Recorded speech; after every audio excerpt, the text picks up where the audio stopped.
하나님의 백성이기 때문에 라는 제목으로 함께 말씀을 나누고자 합니다. 오늘 본문인 시편 23편은 참 널리 알려진 시이며 또 말씀이죠. 얼마나 많이 알려졌는지 사람들이 또 너무나 좋아해서 여러 가지 지방의 사투리로 번역까지 되고요. 또한 여러 가지 버전의 찬양들이 또한 있습니다. 이렇게 많이 알려진 이 시편 23편은 저도 개인적으로 시편 23편에 대한 좋은 추억이 있습니다. 고2 때인데요. 그때 한참 고등학교 다니는 그 시절에 고등학교에서는 기독교 동아리들이 굉장히 많이 활동하고 있었습니다. 교회 내에서도 여러분 아마 추억해 보시면 아시겠지만 이 문학의 밤과 같이 친구 초청의 밤 이래가지고 찬양하고 또 연극하고 그리고 시낭송하고 그런 일들을 참 많이 했었습니다. 당시에 어떤 작은 교회에서 중고등부 활성화를 위해서 찬양 대회를 이렇게 열었습니다. 그때 그 대회에 대해서 저도 소식을 듣고 저도 참가를 하게 됐는데 그때 불렀던 찬양이 시편 23편 이 찬양이었습니다. 주 찬양이라는 이 찬양 단체에서 활동했던 최덕신이라는 분이 이렇게 만든 곡 지은 찬양인데요. 아마 들어보신 분들도 있을 것입니다. 이렇죠. 여호와는 나의 목자시니 내게 부족함이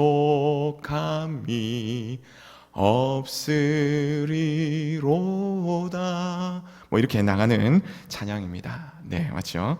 많이 들어보셨을 겁니다. 아쉽더라도 다음번에 그렇게 하시면 되겠습니다. 어쨌든 하나님의 은혜로 입상하기도 했습니다. 입상하기도 했습니다. 그래서 개인적으로 이 시편 23편은 굉장히 참 개인적으로도 참 좋아하는 시고요. 아마 여러분들도 다 좋아하는 시라고 생각이 되어집니다. 그런데 이 시편 23편은 내용처럼 너무 좋고 너무 평안한 그런 상황에서 지은 시가 아니라는 것이죠. 학자들이 말하기를 언제인지는 정확하게 알지는 못하지만 다윗이 매우 힘들고 매우 어려운 상황 가운데서 지어진 시다라고 이렇게 이야기를 합니다. 다윗의 일생을 한번 생각해 보면요, 다윗이 왕이 되기 전까지 어땠냐면 계속해서 사울 왕에게 쫓겨다녔습니다. 장인 어른인 사울 왕에게 쫓겨다녔다는 거죠. 정말 죽고 싶을 정도로 이렇게 생명에 위협이 오는 그런 상황들이 계속해서 이어졌습니다. 그뿐 아니죠. 나중에는 자기가 가장 아꼈던, 너무나 귀하게 여겼던 아들 압살롬에게까지 쫓겨다니기도 했었습니다.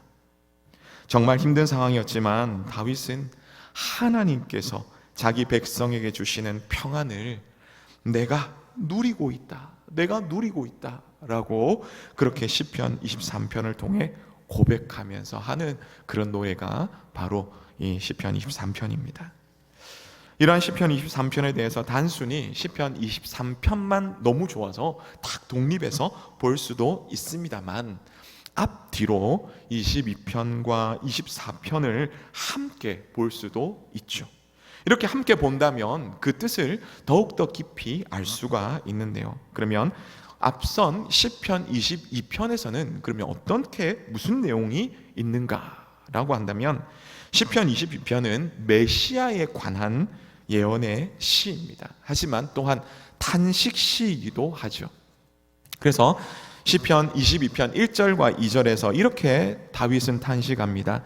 내 하나님이여 내 하나님이여 어찌 나를 버리셨나이까. 어찌 나를 멀리하여 돕지 아니하시오며 내 신음소리를 듣지 아니하시나이까. 내 하나님이여 내가 낮에도 부르짖고 밤에도 잠잠하지 아니하오나 응답하지 아니하시나이다. 쉽게 이야기하면 하나님 어디 계십니까? 왜 제 기도 들어주시지 않습니까? 왜 침묵하십니까? 그런 말입니다. 그런데 놀랍게도 이렇게 괴로워하다가 갑자기 시편 22편 22절부터는 분위기가 확 바뀝니다. 회복됨을 노래를 하는데요. 특별히 26절에서 28절에서는 이렇게 노래합니다. 겸손한 자는 먹고 배부를 것이며 여호와를 찾는 자는 그를 찬송할 것이라. 너희 마음은 영원히 살지어다. 땅의 모든 끝이 여호와를 기억하고 돌아오며 모든 나라의 모든 족속이 주 앞에 예배하리니 나라는 여호와의 것이요 여호와는 모든 나라의 주제심이로다. 아멘. 이렇게 시편 기자는 고통 가운데 있지만, 다윗은 고통 가운데 있지만 하나님께서 세상을 다스리시며 자신은 하나님의 백성임을 그렇게 노래를 하죠. 자신이 하나님의 백성이라고 그 고통 가운데서 노래합니다. 하나님 백성, 참 혜택도 많고요, 참 좋은 것도 많은데요, 그러면 하나님의 백성이기 때문에 누리는 은혜는 무엇입니까? 첫 번째는 여호와 하나님이 우리의 목자가 되십니다. 앞서 말씀드렸듯이 시편 23편과 시편 23편은 시편 22편으로부터 이어지죠. 시편 22편에서도 노래했듯이 고난 가운데 있지만 하나님의 백성이기에 라고 말하면서 시편 23편에서 뭐라고 고백을 하냐면 1절 말씀인데요, 우리 함께 다 같이 읽겠습니다. 시작. 여호와는 나의 목자시니 내게 부족함이 없으리로다. 아멘. 참 놀라운 말씀입니다. 참 놀라운 말씀이죠. 그런데 여기서 우리가 주의 깊게 볼 것은요, 바로 하나님에 대한 명칭입니다. 하나님에 대한 명칭요. 다윗은 하나님을 그냥 하나님은 나의 목자시니 라고 말하지 않습니다. 여호와는 나의 목자시니 라고 말합니다. 여호와 스스로 있다라는 그런 의미에 대해서, 그런 의미로 하나님에 대한 명칭이죠. 하나님에 대한 이름입니다. 그런데 하나님께서는 이 이름, 이 명칭을 언제 쓰시냐면 바로 하나님과의 언약적인 관계에서 사용하십니다. 출애굽기 5장에서 모세는 바로에게 가서 내가 백성들을 이끌고 광야에 가서 하나님 앞에 절기를 지키겠다라고 이야기를 하죠. 하지만 바로는 오히려 백성들이 게을러서 그런 생각을 한다고 말하면서 오히려 더 많은 일들을 과중시키면서 힘들게 합니다. 그러자 백성들은 모세를 원망을 하죠. 그런 가운데 모세는 하나님께 막 나옵니다. 하나님, 제가 가니까요 이래 백성들이 저를 원망합니다 하면서 모든 상황을 이야기합니다. 그러자 하나님께서는요 출애굽기 6장 1절에서 7절에 이렇게 말씀합니다. 나는 여호와다. 나는 여호와다. 너희 조상들에게는 엘로힘 전능자로 나타났지만 이제 너희에게는 여호와로 보여주겠다. 너희 조상들과 그 언약한 그 약속, 그 언약을 내가 이룰 것이다. 내가 하는 모든 일들을 통해서 너희가 나를 단순히 능력자, 대단한 능력자라고만 보는 것이 아니라 언약의 신실한 자로 그렇게 보게 될 것이다 라고 말씀하셨습니다. 이런 배경에서 볼 때 다윗이 여호와는 나의 목자시니 라는 이 말은 단순히 하나님은 나의 목자십니다 라는 것을 넘어서 하나님은 나의 왕이요, 나는 하나님의 백성입니다 라는 그런 언약적인 고백 속에서 언약의 신실하신 여호와 하나님은 나의 목자십니다 라고 고백하는 그런 표현입니다. 그러면 여러분, 목자는 어떤 존재입니까? 여러 가지 목자에 대해서 많은 이야기들이 있지만 한마디로 하면 양들을 좋은 곳으로 인도하는 존재죠.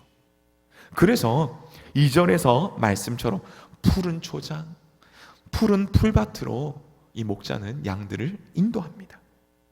다윗은 하나님이 늘 좋은 것을 주시는 분이라고 믿었습니다. 그리고 여호와 하나님은 나의 목자다 라고 그렇게 고백합니다.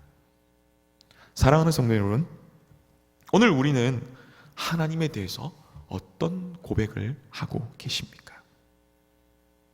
다윗의 고백처럼 하나님은 나의 목자이십니다, 여호와는 나의 목자이십니다 라고 그렇게 고백을 하고 계십니까? 물론 우리도 여호와 하나님은 나의 목자십니다 라고 고백을 하고 있습니다. 맞죠? 너무나 좋은 고백입니다. 우리 가운데 이런 고백들이 계속해서 넘치시기를 간절히 바랍니다. 그런데 우리가 현실 속으로 바쁜 현실 속으로 힘든 현실 속으로 돌아오면요, 우리의 고백은 그냥 거기까지일 뿐이죠. 내게 부족함이 없습니다라는 고백은 전혀 하지 못하고 우리는 그렇게 살아가고 있지는 않습니까?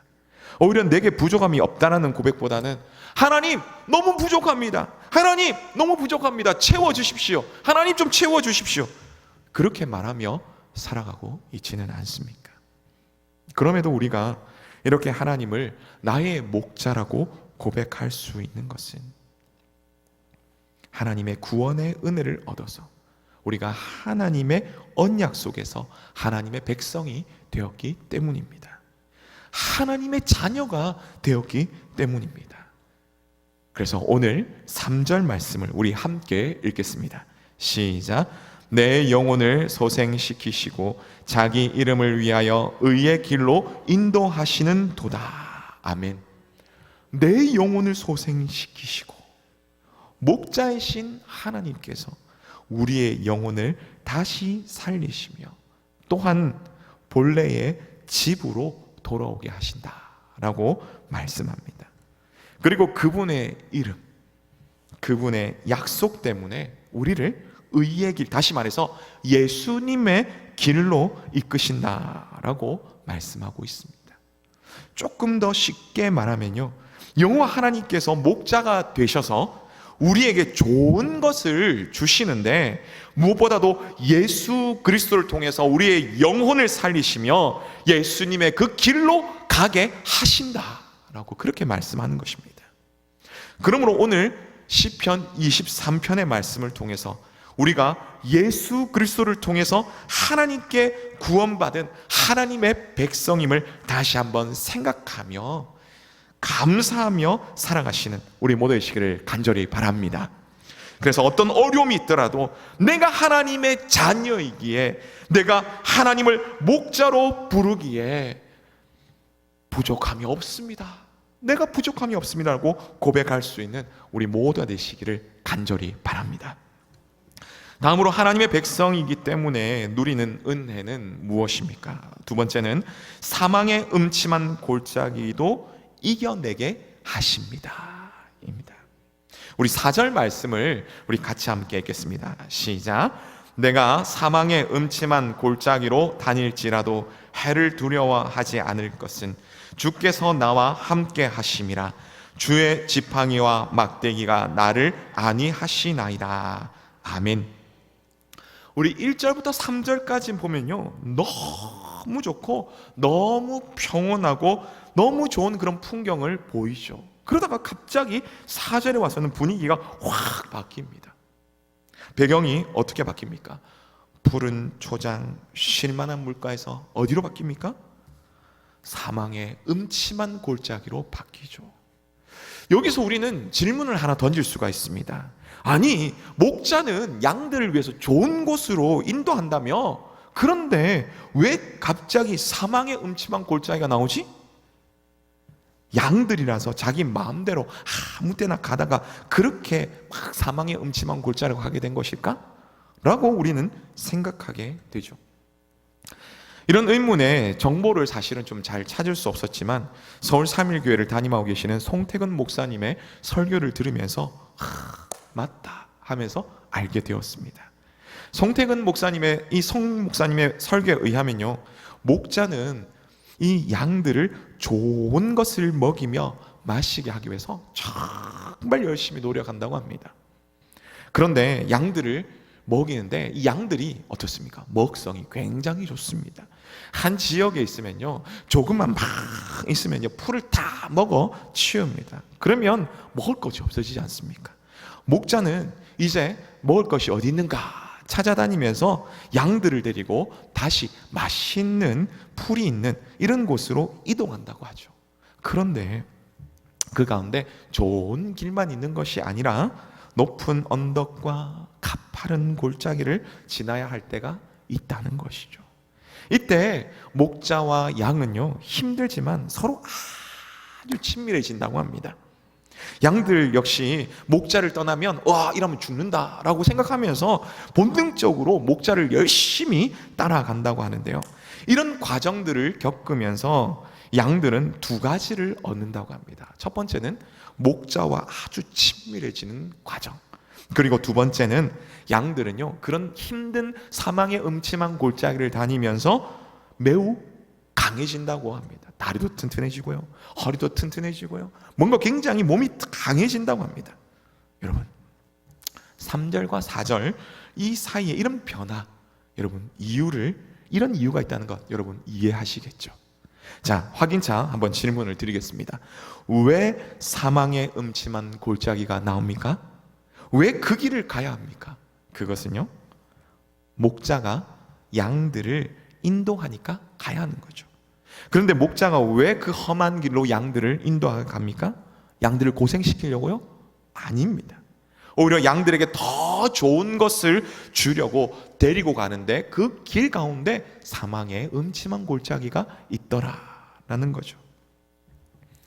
사랑하는 성도 여러분, 여호와 하나님을 목자로 섬기며 따르는 양 같은 우리에게 항상 좋은 것만 있으면 좋겠죠.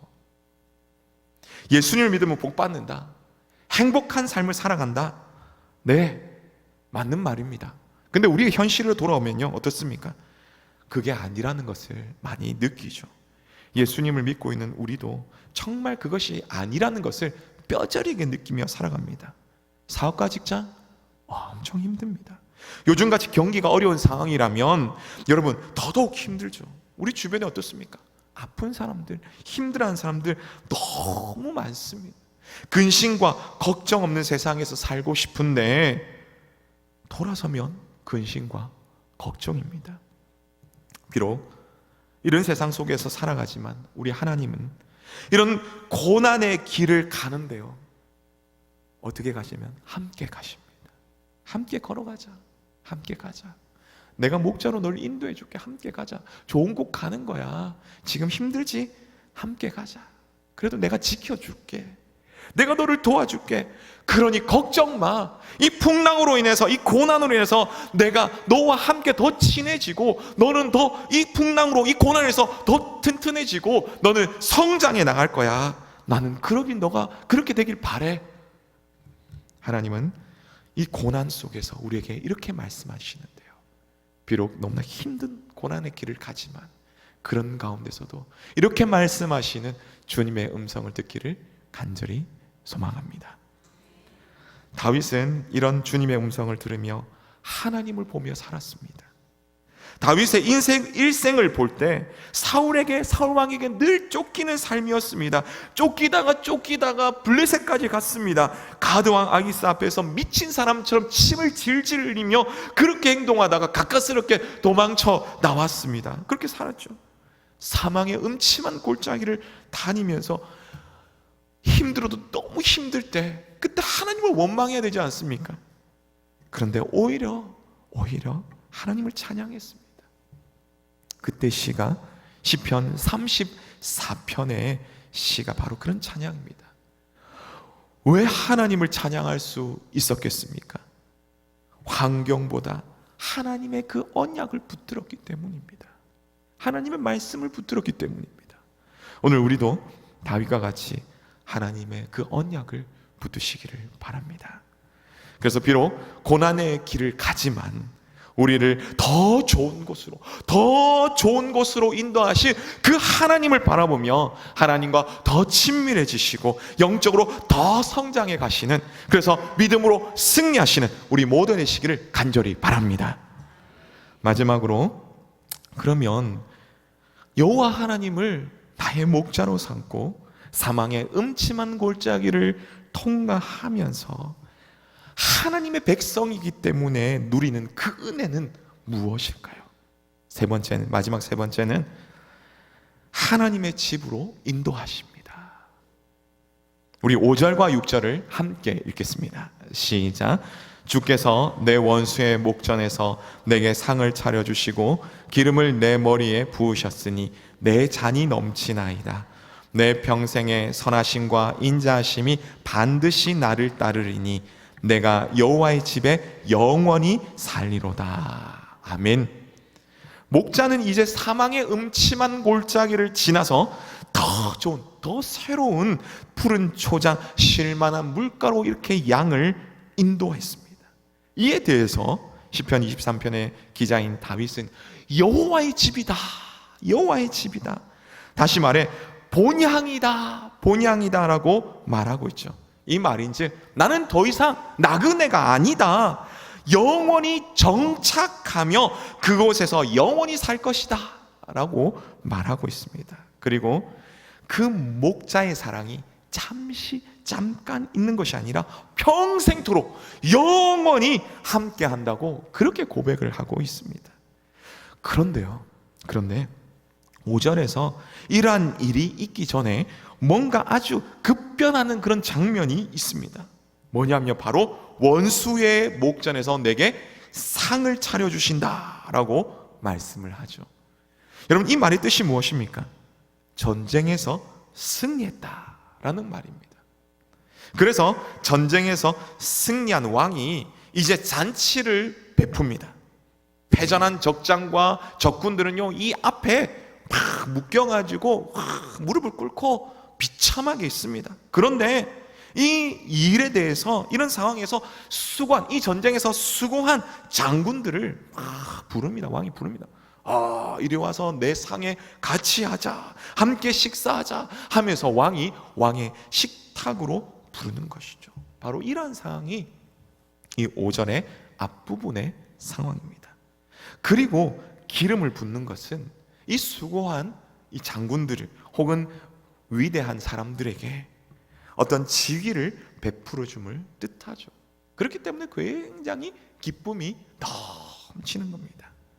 그런데 또 이 기름 붓는다는 것에는 이런 어떤 직위를 준다, 어떤 직분을 준다, 이런 것을 사실 좀 넘어서 또 다른 의미가 있습니다. 그것은 뭐냐면 양들을 보시면 됩니다. 목자잖아요, 양이잖아요. 양들이 목자를 따라갑니다. 양들이 여기저기 다니다가 이제 목자를 따라다니면서 막 집으로 이제 들어옵니다. 근데 양들은 눈이 어둡습니다. 눈이 어두웠기 때문에 가까이 있는 것밖에 못 보고요, 멀리 있는 걸 보지 못합니다. 그래서 맨날 고개를 푹 숙이고 앞에 있는 것만, 아래만 그렇게 봅니다. 그러다 보니까 어떻습니까? 여기저기 콱 하고 부딪혀. 가장 먼저 부딪히는 게 머리입니다.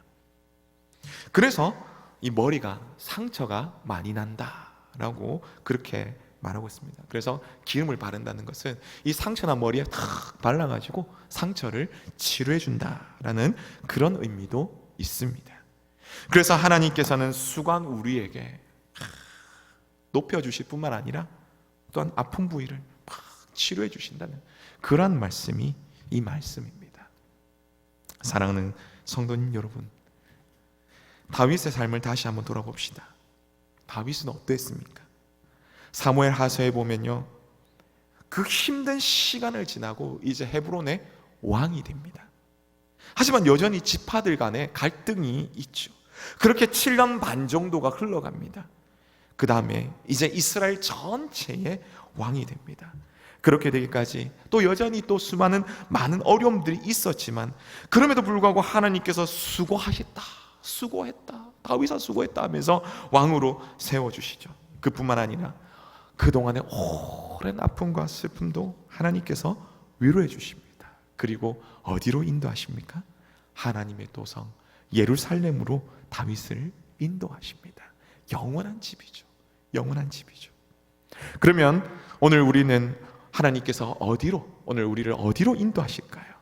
하나님이 거하시는 성전인 교회로 인도하십니다. 교회라고 해서 예배당을 말하는 것 아닙니다. 예수님을 구주로 믿는 사람들의 모임이죠. 하나님은 그리스도의 몸된 교회에서 우리를 먹이시고 입히시고 훈련시킴으로 건강하게 하시고 또 성장하게 하십니다. 그러므로 시편 23편의 이 말씀을 통해서 우리는요, 이 말씀을 볼 때 우리는 어디 가냐면 하나님 중심, 성경 중심, 교회 중심의 삶을 살아가야 됩니다. 그런데 여호와의 집은요, 여호와의 집은 현재적 이런 교회 이런 현재적인 의미도 있지만 미래적인 의미도 있습니다. 바로 천국이죠. 그러므로 신약 시대를 살아가는 우리는 예수님의 재림과 천국 소망을 또 가지고 살아가야 합니다. 너무나 좋은 곳, 내가 생각했던 것보다 훨씬 좋은 곳, 그곳에서 마치 에덴 동산에서 아담이 하나님과 함께 거닐었던 그런 때와 같이 우리 역시 하나님과 함께 거닐며 즐겁게 생활하게 될 것을 우리는 소망하며 살아가기를 간절히 원합니다. 시편 기자는 이런 좋은 곳, 하나님과 교제하며 하나님의 다스림이 있는 그곳에 대해서 이제 시편 23편을 넘어서서 24편에서 이어서 노래하죠. 시편 24편에서 모든 것이 여호와의 것임을 선포하며 창조주이시며 통치자이신 하나님을 선포합니다. 그런데요, 그 하나님께 복을 받고 구원 얻은 사람은 누구냐? 라고 할 때 6절에서 하나님의 얼굴을 구하는 자, 다시 말해 하나님의 백성이라고 말하고 있습니다. 그러기에 이제 하나님과 하나님의 백성이 함께 사망의 음침한 골짜기를 지나 하나님의 도성으로, 하나님의 집으로 입성하게 될 때에 뭐라고 선포하십니까? 뭐라고 선포합니까? 이 24편의 7절에서 10절까지 말씀은 이렇게 이야기합니다. 문들아 머리 들어라, 영광의 왕이 들어가신다. 영원히 하나님이 다스리실 그 집, 거기서 함께 왕노릇할 것을 소망하며 살아가시는 우리 모두가 되시기를 간절히 바랍니다. 말씀을 마무리하면서 이야기로 말씀을 맺고자 합니다. 킴 윅스라는 한국인 맹인 성악가가 있습니다. 그녀는요 1984년 빌리 그레암 집회에서 찬양을 하고 간증하는 그런 일들을 담당하였는데요, 그녀의 이 간증 내용이 이렇습니다. 제가 간단히 말씀드리면 이렇습니다. 사람들이 앞을 보지 못하는 나를 인도해 갈 때 저 100m 앞에 장애물이 있습니다 라고 말하거나 저 200m 앞에 무엇이 있습니다 라고 말하지 않습니다. 단지 바로 앞에 물이 있으니까 한 걸음 옆으로 떼십시오. 조금 앞에 계단이 있으니 발을 조금 높이 올리십시오 라고 합니다. 그렇게 한 걸음 한 걸음 떼어 놓을 자리를 나에게 알려주면 나는 그 말을 믿고 한 걸음 한 걸음 인도함을 받아 목표했던 지점까지 가게 됩니다. 하나님께서 나의 삶을 인도하신 것도 그런 방법이었습니다. 시각장애자가 되었을 때 어떻게 살아야 될 것인지 암담하였지만 하나님께서 다음 발 한 걸음을 떼놓을 자리를 알려주셨습니다. 그렇게 인도함을 받다 보니까 내 삶 전부가 하나님의 인도 가운데 있게 되었고 하나님의 의도하시는 그 목표 지점으로 나의 생이 달려가게 되었습니다 라는 고백을 하였습니다. 하나님께서 우리를 인도하시는 방법도 이와 같습니다. 우리는 10년 후를 알지 못합니다. 20년 후도 알지 못합니다. 또 알고자 하지도 않지요. 오늘 무엇을 해야 할지 보이시는 그 하나님 앞에 믿음으로 순종하면서 오늘을 살면 하나님께서는 내일을 인도하셔서 마침내 내 생애를 그 약속하시고 계획하신 그곳에 도달케 하실 것입니다. 이렇게 이끄실 우리 여호와 하나님은 나의 목자십니다. 그리고 여러분의 목자십니다. 우리 모두의 목자십니다. 우리는 그분의 양이며 그분을 따라가는 예수 그리스도를 정말 믿고 구원 얻은 하나님의 백성입니다. 때로는 내 앞에 어렵고 힘든 마치 사망의 음침한 골짜기와 같을지라도 더 좋은 곳으로 본향으로 인도하실 그 주님을 믿고 의지하면서 낙심하거나 원망치 않고 오히려 주님을 찬양하며 믿음으로 따라가시는 그런 우리 모두 되시기를 간절히 바랍니다.